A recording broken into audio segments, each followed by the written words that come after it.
الحمد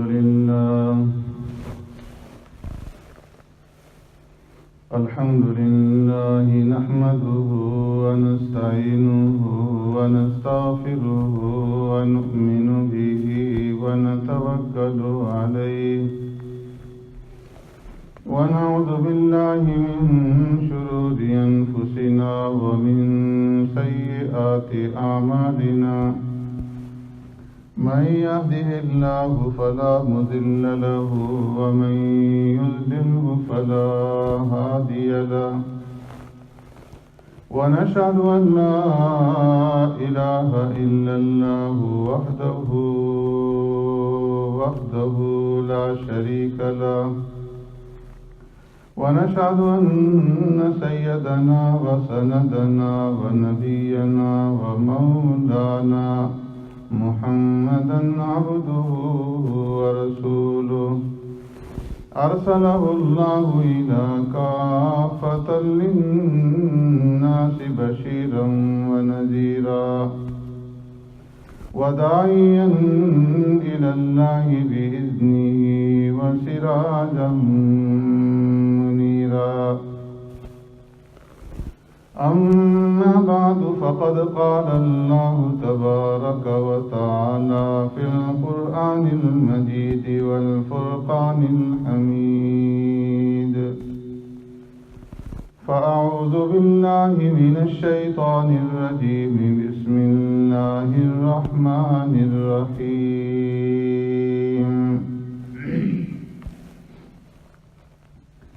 أو كالذي مر على قرية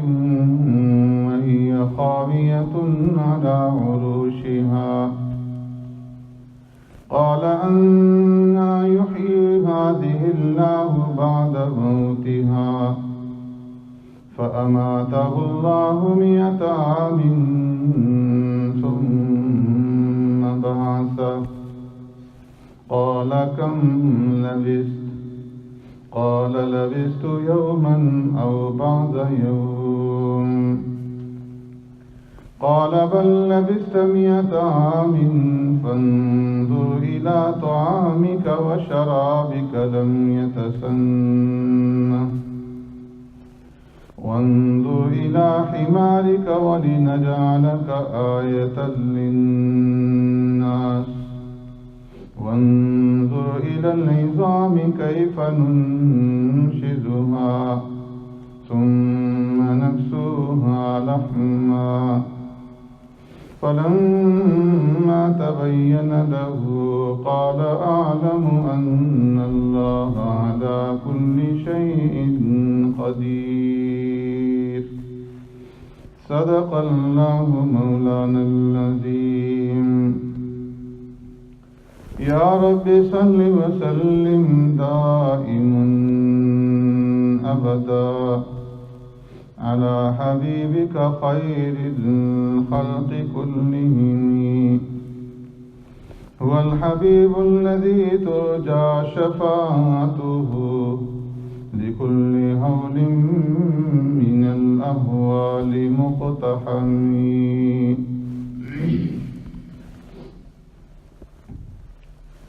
أو كالذي مر على قرية کیا دیکھا ہے آپ نے اس شخص کی طرف جس کا گزر ہوا ایک بستی پر وہی خاویۃ علی عروشها اور وہ گری پڑی تھی اپنے چھتوں کے بل قال أنى يحيي هذه الله بعد موتها کہا اس شخص نے کیسے زندہ کرے گا اللہ تبارک و تعالی اس کو اس کے مرنے کے بعد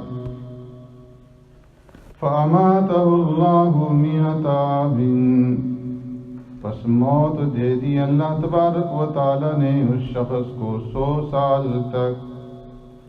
ثم بعثه پھر اسے زندہ کیا قال كم لبثت فرمایا کتنی دیر رہے تم اس حالت میں قال لبثت يوما أو بعض يوم کہا اس شخص نے میں رہا اس حالت میں ایک دن یا دن کا ایک حصہ. قال بل لبثت 100 عام، فرمایا بلکہ رہے تم اس حالت میں 100 سال تک. فانظر الى طعامك وشرابك لم يتسنه، پس دیکھ اپنے کھانے کی طرف اور اپنے پینے کی طرف جس میں کوئی تغیر واقع نہیں ہوا. وانظر الى حمارك، اور دیکھ اپنے سواری کے گدھے کی طرف. وَلِنَجْعَلَكَ آيَةً لِلنَّاسِ، اور تاکہ بنا دیں ہم تجھے نشانی لوگوں کے لیے. وَانظُرْ إِلَى الْعِظَامِ كَيْفَ نُنشِزُهَا، اور دیکھ اس کی ہڈیوں کی طرف کیسے ہم جوڑتے ہیں انہیں. ثُمَّ نَكْسُوهَا لَحْمًا، پھر پہناتے ہیں ہم انہیں گوشت. فَلَمَّا تَبَيَّنَ لَهُ، بس جب واضح ہو گیا اس کے لیے، قال اعلم ان اللہ علی کل شیء قدیر، بولا بے شک میں جانتا ہوں کہ اللہ تبارک و تعالی ہر چیز پر قادر ہے. آمنت باللہ و بآیاتہ.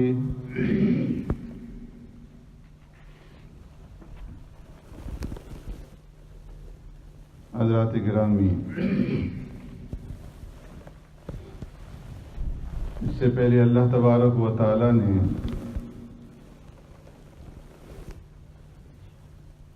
اس بات کا ذکر فرمایا تھا کہ اللہ تبارک و تعالی اہل ایمان کا ولی اور کارساز ہے، اور اہل ایمان کو ظلمتوں سے، تاریکیوں سے روشنی کی طرف نکالتا ہے. اور جو کافر ہیں ان کا ساتھی شیطان ہے، اور طاغوتی طاقتیں ہیں کہ جو انہیں نور سے، روشنی سے، ظلمت اور اندھیروں کی طرف دھکیلتی ہیں. پھر اس کے لیے اللہ تبارک و تعالی نے ایک مثال بیان فرمائی حضرت ابراہیم علیہ السلام کی اور نمرود کی، اور اس مثال کے ذریعے سے اس بات کو واضح کیا گیا کہ اللہ تبارک و تعالی کس طرح اہل ایمان کے ولی اور کارساز ہیں، کس طرح اللہ ایمان والوں کی مدد فرماتے ہیں. جس طرح انہوں نے حضرت ابراہیم علیہ السلام کی مدد کی، اور شیطان کس طریقے سے لوگوں کو ورغلا کر کے نور سے ظلمت کی طرف دھکیلتا ہے. اس کی مثال نمرود کی شکل میں بیان کی گئی کہ جسے اللہ نے ہر طرح کی نعمتوں سے نوازا تھا اور پوری دنیا کے اوپر اسے بادشاہت عطا کی، بجائے اس کے کہ وہ اللہ کا شکر ادا کرتا، اس کی نعمتوں کی قدردانی کرتا، شیطان کے بہکاوے کے اندر آ کر کے وہ خود رب بن بیٹھا، اور کس طریقے سے پھر اللہ نے اس کو ذلیل اور خوار کیا. اب اس کے بعد اللہ تبارک و تعالی ایک اور مثال بیان فرما رہے ہیں، اور اس مثال کے ذریعے سے حیات بعد الممات کا مسئلہ واضح کیا جا رہا ہے کہ مرنے کے بعد دوبارہ اللہ تبارک و تعالی قیامت کے دن کس طریقے سے انسانوں کو زندہ فرمائیں گے. اور اس آیت کریمہ کے ذریعے سے اس بات کی دعوت دی جا رہی ہے کہ لوگ اس بات کے اندر غور و فکر کریں اور اللہ کی ذات کے اوپر ان کا پختہ یقین ہو کہ اس زندگی کے بعد موت آئے گی، اور مرنے کے بعد اللہ تبارک و تعالیٰ دوبارہ پھر زندہ فرمائیں گے، اور اللہ کے لیے ایسا کرنا کوئی مشکل نہیں ہے، کوئی دشوار نہیں ہے۔ اس کی مثال کے طور پر فرمایا کہ وَكَالَّذِي مَرَّ عَلَى قَرْيَةٍ وَهِيَ خَاوِيَةٌ عَلَى عُرُوشِهَا۔ او کا عطف جو ہے علام طرح کے اوپر ہے کہ کیا آپ نے دیکھا اس شخص کی طرف مر علی قریہ جس کا گزر ایک بستی کے اوپر ہوا۔ یہ شخص کون تھے؟ تاریخ کے اندر اور تفسیر کے اندر مختلف روایات ہیں۔ بعض رات نے کہا کہ یہ سرے سے مسلمان نہیں تھے اور ان کا یقین مرنے کے بعد دوبارہ زندہ ہونے کے اوپر نہیں تھا، لیکن اکثر مفسرین نے فرمایا کہ یہ غلط ہے۔ یہ شخص اہل ایمان تھے، اور نہ صرف اہل ایمان تھے بلکہ اللہ کے نبی تھے۔ اب کون سے نبی تھے اس کی اندر بھی مختلف اقوال ہیں۔ بعض نے فرمایا کہ حضرت حزقیہ علیہ السلام تھے، بعض نے فرمایا کہ حضرت ارمیہ علیہ السلام تھے، اور بعض نے فرمایا کہ حضرت عزیر علیہ السلام تھے۔ زیادہ راجح قول یہ ہے کہ یہ حضرت عزیر علیہ السلام تھے۔ وَكَالَّذِي مَرَّ عَلَى قَرْيَةٍ، یہ کون سی بستی تھی کہ جس بستی کے اوپر ان کا گزر ہوا؟ اس کے بارے میں مختلف روایات ہیں۔ ایک روایت یہ ہے کہ یہ دریائے دجلہ کے قریب دیر ہرقل نامی ایک بستی تھی، اس بستی کے اوپر ان کا گزر ہوا۔ اور دوسری روایت یہ ہے کہ اس سے مراد فلسطین کی سرزمین ہے، شام اور فلسطین کا علاقہ، کہ فلسطین کے اندر بنی اسرائیل آباد تھے، اور اللہ تبارک و تعالیٰ نے ان کی ہدایت کے لیے انبیاء علیہ السلام کو یکے بعد دیگرے بھیجا،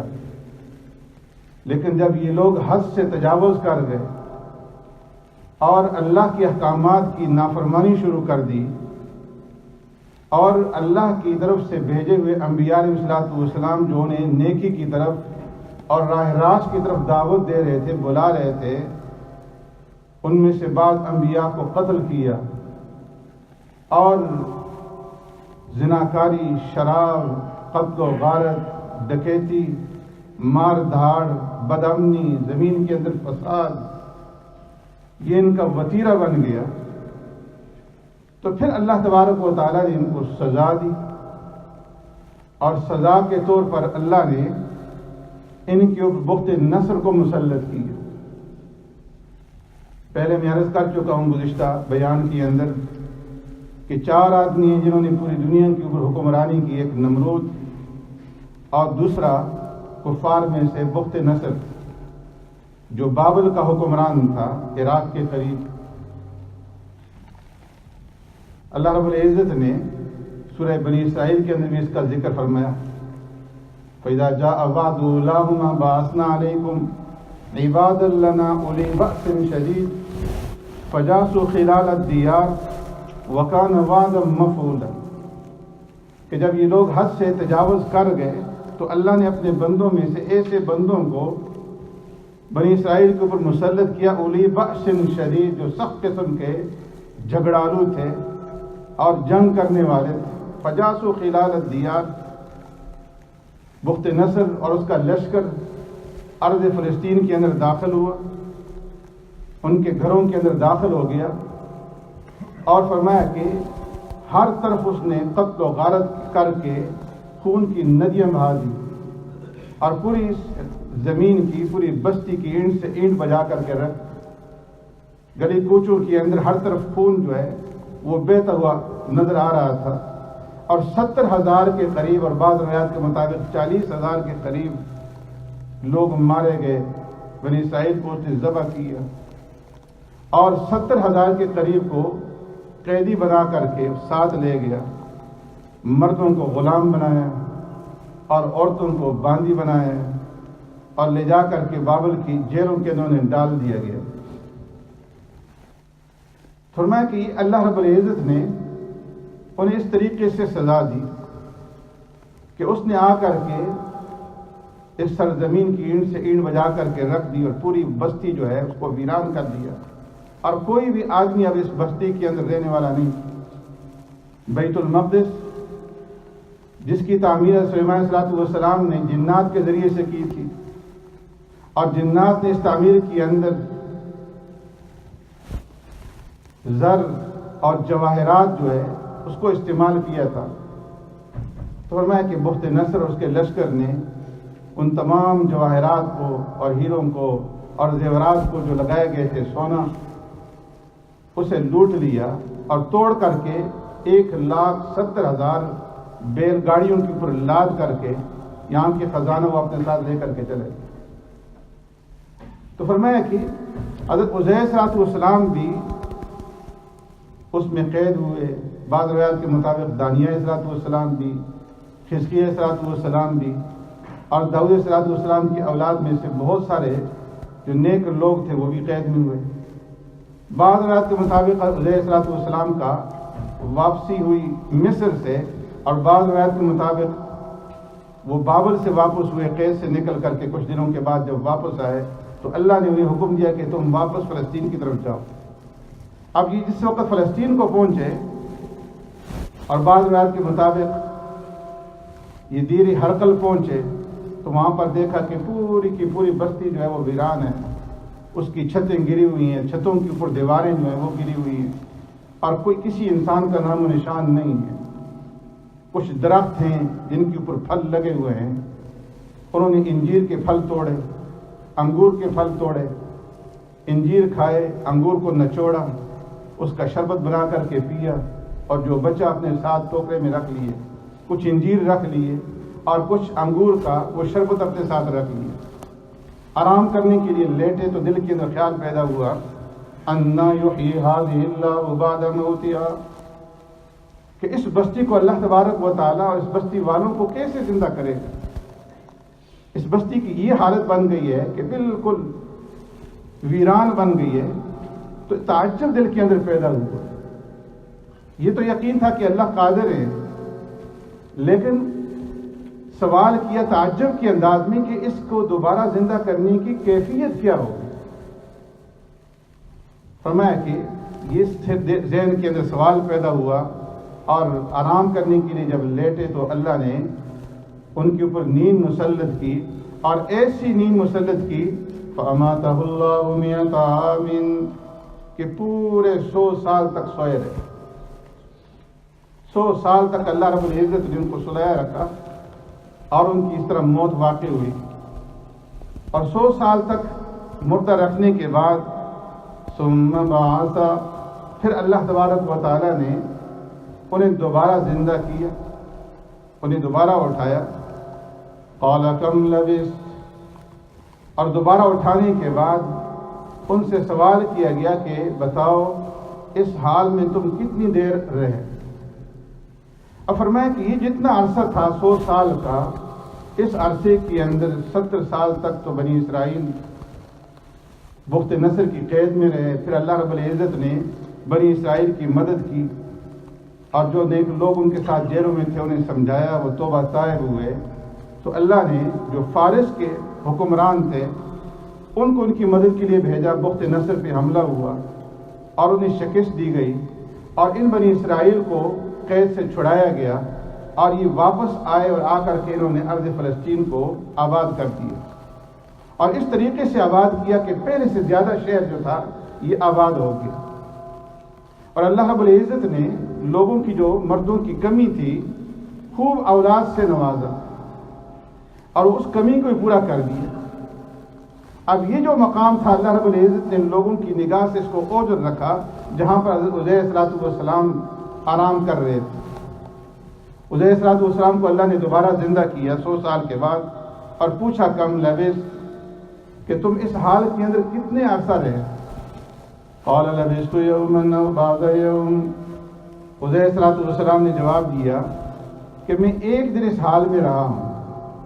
فرمایا جس وقت ان کے اوپر یہ موت کی کیفیت طاری ہوئی تھی، چاش کا وقت تھا،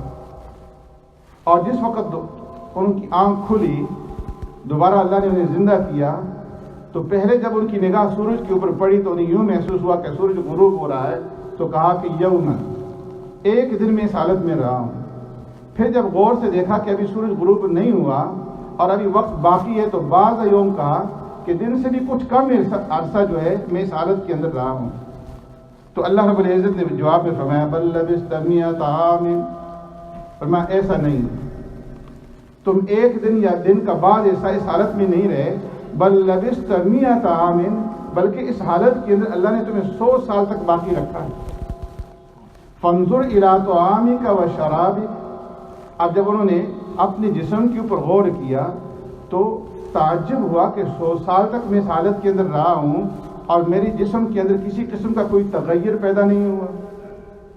تو دل کے اندر ایک تعجب سا پیدا ہوا، تو اللہ نے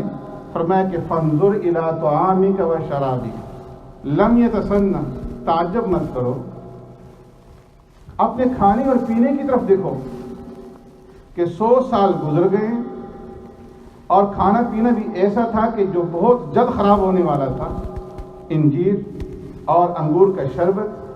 بعض روایات کے مطابق انگور کے شربت کے اندر سوکھی روٹی ڈالی تھی کہ یہ نرم ہو جائے اور میں اس کو کھاؤں گا۔ تو فرمایا کہ فانظر الی طعامک و شرابک لم یتسنہ، کہ 100 سال گزر گئے ہیں اور جس طریقے سے تر و تازہ تمہارا کھانا اور پینا تھا وہ اسی طرح سے، اس میں ذرہ بھی تغیر پیدا نہیں ہوا، اور یوں محسوس ہو رہا ہے کہ ابھی انجیر کو توڑا گیا ہے اور ابھی انگوروں کو نچوڑا گیا۔ فرمایا اللہ رب العزت ہر چیز کے اوپر قادر ہے کہ ایک طرف حضرت عزیر علیہ السلام کے جسم کو صحیح سالم باقی رکھا 100 سال تک، اور دوسری طرف اس کے کھانے پینے کو 100 سال تک صحیح سالم باقی رکھا کہ جو چیز چند منٹوں کے اندر خراب ہونے والی تھی 100 سال تک اسی طرح تر و تازہ رہی کہ گویا ابھی ان کو نچوڑا گیا اور توڑا گیا۔ وانظر الی حمارک ولنجعلک آیۃ للناس، اب فرمایا کہ تم اپنی گدھے کی طرف دیکھو جو تمہاری سواری کا گدھا تھا، عزیر علیہ السلام نے سوتے وقت درخت کے ساتھ اسے باندھ دیا تھا، اب اس کی ہڈیاں جو ہے وہ گل سڑ کر کے ہر طرف بکھری ہوئی تھی۔ عزیر علیہ السلام کے دیکھتے ہی دیکھتے اللہ کے فرشتے نے ہڈیوں کو آواز دی کہ ایتھا العظام البالیہ، اے بوسیدہ ہڈیوں جمع ہو جاؤ۔ تو وہ ساری کی ساری ہڈیاں دیکھتے ہی دیکھتے جمع ہو گئی اور اس کا ڈھانچہ تیار ہو گیا۔ ثم نکسوہا لحما، تو میں دیکھو ہم اس کی ہڈیوں کو کس طرح سے جمع کرتے ہیں۔ جب ہڈیاں جمع ہو گئی تو ثم نکسوہا لحما، اللہ نے اس کے اوپر، ان ہڈیوں کے اوپر جو پٹھے تھے ان کو جمع کر دیا، گوشت چڑھا دیا، جلد آ گئی اور جلد کے اوپر بال آ گئے، اور پھر فرشتے نے اس کے اندر روح پھونکی تو فرمایا کہ وہ جو گدھا تھا بولتا ہوا کھڑا ہو گیا، آسمان کی طرف اس کے کان اور اس کا سر جو ہے آسمان کی طرف پھٹا ہوا تھا اور وہ بول رہا تھا ثم نکسوہا لحما فلما تبین له قال اعلم ان اللہ علی کل شیء قدیر۔ اب اللہ رب العزت نے یہ ساری کیفیت حضرت عزیر علیہ السلام کے سامنے کر دی، تو ان کے دل کے اندر جو سوال پیدا ہوا تھا کہ میں دیکھوں کہ اس بستی کو اللہ کس طرح سے زندہ کریں گے، اللہ نے ان کی ذات کے اوپر اس بات کو ڈال کر کے انہیں تینوں طریقوں سے یقین دلا دیا، ایک علم الیقین، دوسرا عین الیقین، اور تیسرا حق الیقین۔ علم الیقین کہتے ہیں اس یقین کو کہ جو انسان علم کے ذریعے سے حاصل کرتا ہے، کسی خبر کے ذریعے سے حاصل کرتا ہے، اور عین الیقین کہتے ہیں اس یقین کو کہ جو مشاہدے سے حاصل کیا جاتا ہے، اور حق الیقین اس یقین کو کہا جاتا ہے کہ جو اپنے اوپر بیت جائے۔ تو اللہ نے تینوں طریقے سے اسے مشاہدہ کروا کر کے دکھلا دیا کہ میں اس طریقے سے قادر ہوں کہ مرنے کے بعد دوبارہ انسانوں کو اس طریقے سے زندگی دوں گا۔ سبحانک اللہم و بحمدک، نشہد ان لا الہ الا انت، نستغفرک۔